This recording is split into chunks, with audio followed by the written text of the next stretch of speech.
Guys, তোমরা নিশ্চয়ই আগের জল কাটার ভিডিওটা দেখেছিলে। তো জল কাটা হয়ে গেছে, এখন আমরা যাচ্ছি বিয়ে বাড়ির দিকে। বিয়ে বাড়ি গিয়েই সবার আগে বোনের সাথে দেখা হয়ে গেল।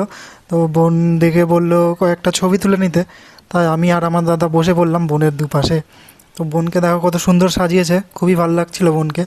আর এই ক্যামেরা দাদাটা আমাদের ছবি তুলে দিচ্ছিল, আমি বললাম যে আমার ফোন দিয়ে তুলে দিতে, তাই ফোন দিয়ে তুলে দিচ্ছিল। ছবি তোলা হয়ে গেলে এরপরে আমরা কফি খেতে চলে আসলাম। আর এই যে দেখতে পাচ্ছ, এটা আমার ভাই কৌশিক, ও আমাদের জন্য কফি সার্ভ করে দিচ্ছিল। আর পাশে এছাড়াও ফুচকার স্টলও ছিল, তাই আমরা ফুচকার স্টলে চলে গেলাম। আমি ফুচকা বেশি খেতে পারি না, আমার খুব একটা ভালোও লাগে না, তাই দাদারা জোর করলো বলে খেলাম।